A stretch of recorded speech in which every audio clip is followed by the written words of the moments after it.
Hello and welcome back to Tech Support Monday. Today we're going to talk about something that a lot of people do not think about when it comes to technology, how your phone, computer, tablet, and headphones can affect your physical health. Usually when people hear tech safety, they think about scams, viruses, passwords, or someone stealing their information. And those things are important, but there's another side of tech safety that matters too.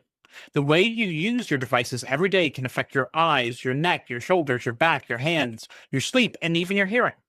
And the important thing to understand is this is not about giving up technology. Most of us use screens every day and we have to use them for work and for life. We use them. Let's start with your eyes because this is one of the most common problems people notice. If you ever used your phone in bed at night or sat at a computer in a dark room, you may have felt your eyes get tired, dry, or strained after a while. One of the reason is that your screen may be much brighter than everything around it. When the room is dark and the screen is bright, your eyes have to deal with that strong contrast, which can make them work harder. A simple fix is to turn on a lamp or use soft lighting nearby. It doesn't have to be bright, even a small lamp can make the screen feel less harsh. Also, check your screen brightness. A lot of people leave it too high without realizing it. Your screen should be easy to read, but it should not feel like you're staring into a flashlight. Most phones and computers have settings that can help. Dark mode changes many apps and menus from bright backgrounds to darker ones, which some people find more comfortable. You may also have a setting called Night Light, Night Shift, Eye Comfort Shield, or Blue Light Filter. The name depends on your device, but the idea is simple. It makes the screen look a little warmer and less harsh, especially at night. Automatic brightness can also help by adjusting your screen based on the lighting around you. The main idea is simple. Your screen should feel comfortable, be not too bright, not too dim, and not surrounded by total darkness. Now let's talk about posture. This is one of those things that people do not notice until they start already feeling sore. You may start using your laptop, phone, or tablet and feel fine, but after a while your neck feels tight, your shoulders feel tense, and your back feels stiff. One of the biggest problems is looking down for too long. When a laptop is flat on a desk or your phone is down in your lap, you often have to bend your neck to see it. Doing that once in a while is not a big deal, but doing it every day for long periods at a time, it can add up. A simple fix is to raise your screen closer to eye level. You can use a laptop stand or even a stable stack of books. If you raise your laptop, a separate keyboard and mouse can make things more comfortable. For a desktop computer, make sure the monitor is not too low. For a phone, try bringing it up closer to your face instead of always bending your neck down. Also, pay attention to your shoulders, arms, and feet. Relax your shoulders. Keep your keyboard and mouse close enough that you're not reaching, and try to keep your feet flat on the floor. And remember, comfortable for 5 minutes is not always comfortable for an hour. Sitting curled up with a laptop may feel fine at first, but your body may complain later. And here's a useful tip. Check your posture when you unlock your phone. A lot of strain comes from dozens of small phone checks throughout the day. Notice your neck, shoulders, and hands and when they make small adjustments. The main idea is to bring your technology to a better position instead of forcing your body to bend for your technology. Now let's talk about where you place your devices, especially laptops. Even though they're called laptops, using one directly on your lap for a long time is usually not the best idea.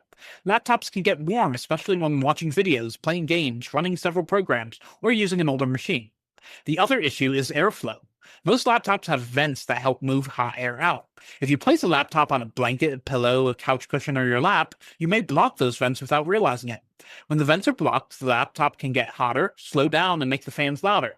Over time, the extra heat can also be rough on the battery and internal parts. A desk or table is best. If you want to use your laptop on a couch or chair, try a lap desk so that it still has a hard, flat surface. The same idea applies to phones and tablets. Do not leave them in direct sun, inside a hot car, or charging under a pillow or blanket. Phones can overheat too, and that can cause them to slow down, stop charging, dim the screen, or shut off until they cool down. If your device feels unusually hot, give it a break. Move it out of the sun, close extra programs, and let it cool down. And listen to your laptop fan. A loud fan once in a while is normal, but if it's a constant loud, your computer may need better airflow or may be working too hard. The main idea is simple. Heat is not good for your devices or comfortable for you. Give your laptop, phone, and tablet room to breathe. Next, let's talk about your hands and wrists. Typing, texting, scrolling, clicking, gaming, and holding your phone can all put stress on your hands over time. You may not notice it right away, but after a long day, your fingers, thumbs, wrists, and forearms may feel tired or sore. One common problem is doing the same motion over and over. A lot of people hold their phones with one hand and use the same thumb for scrolling and reaching across the screen. Try switching hands sometimes, using two hands, or using voice typing when it makes sense. If you use a computer, pay attention to your wrists. Try not to keep them bent sharply while typing or using the mouse. Keep your keyboard and mouse close enough that you're not reaching, and try to use a light, relaxed grip. I deal with this myself sometimes. When my wrist gets sore, I may use a wrist brace for support. I also keep an ergonomic mouse pad with wrist support at my desk. Little things like that can make the computer use feel more comfortable. For phones and tablets, a stand, pop grip, ring holder, or case with a built-in stand can also help. You may not always need to hold your device the entire time, especially when watching videos, reading, or doing a video call. And remember to take short breaks. Open and close your hands, gently stretch your fingers, roll your wrists, and let your arms relax. Now let's talk about sound. When people think about healthy tech habits, they usually think about screens, but your ears matter too. Headphones, earbuds, speakers, and phone calls can all affect your hearing and comfort. The biggest thing to watch is volume. Your headphones should be loud enough to hear clearly, but not so loud that they feel sharp, intense, or overwhelming. A simple rule is this: if someone can nearby can clearly hear what is playing through your headphones, they may be too loud. Also, pay attention to warning signs. If your ears ring, feel muffled, or feel tired after listening, the volume may be too high or you may be listening for too long.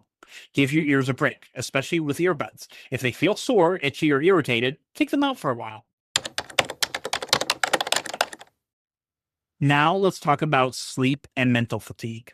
Technology can sneak up on you here. A phone may not feel physically heavy, but constant notifications, bright screens, late night scrolling, and endless videos can still wear you down. One of the biggest trouble spots is using your phone right before bed. You may plan to check one message or watch one quick video, but a few minutes can easily turn into an hour. The issue is not just the screen, but it's what your brain is doing. Stressful news, messages, social media, and exciting videos can keep your mind active when you're trying to wind it down. A simple place to start is a bedtime mode, sleep mode, or do not disturb. The name depends on your phone, but these settings can silence notifications, reduce distractions, dim the screen, and remind you when it's time to slow down. You can also lower your brightness or use a night filter so the screen feels less harsh in the evening. Here's a useful habit: decide what your phone is before you pick it up at night. Are you setting an alarm, checking one message, playing music, or reading a few minutes? That is a very different from opening your phone with no plan.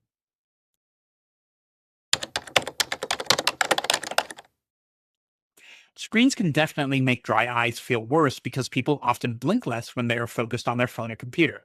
Try looking away from the screen every so often, blinking intentionally, lowering harsh brightness, and making sure the room is not too dry. If it keeps happening or feels painful, it is worth asking an eye doctor.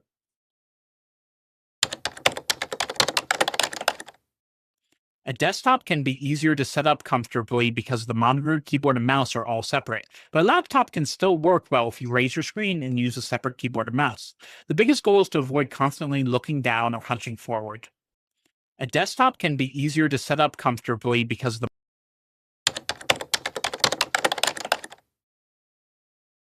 standing desks can help some people because they let you change your positions during the day. But standing all day is not automatically better than sitting all day. The healthiest option for most people is movement. Sit sometimes, stand sometimes, stretch, and take short breaks.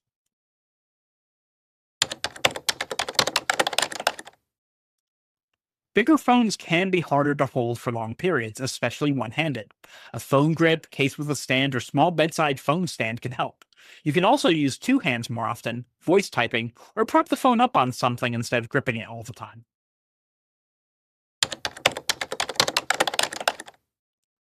They can do either or neither depending on how you use them.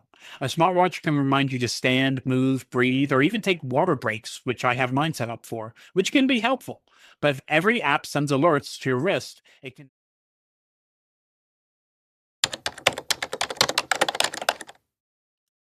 So, to wrap this up, healthy tech use does not have to be complicated. You do not need to give up your devices or buy expensive equipment. Most of the best changes are small. Use screens with some light in the room, lower the brightness when it feels too harsh, and try dark mode or night filter in the evening. Raise your laptop or monitor when you can. Give your devices room to breathe. Keep the headphone volume comfortable and use settings like Do Not Disturb or Bedtime Mode to make your phone less disruptive. The goal is not perfection, the goal is progress. Pick one habit from today's video and try it this week. Small changes add up when they become part of a normal routine. If you found this video helpful, please like, comment, subscribe. And if you have any questions about screen comfort, posture, device settings, sleep mode, headphones, or healthier tech habits, leave them in the comments. Your question may become part of a future Tech Support Monday or Wednesday video. And for more help making technology simpler for your home or your business, visit us at 123mapwebsites.com. See you next time.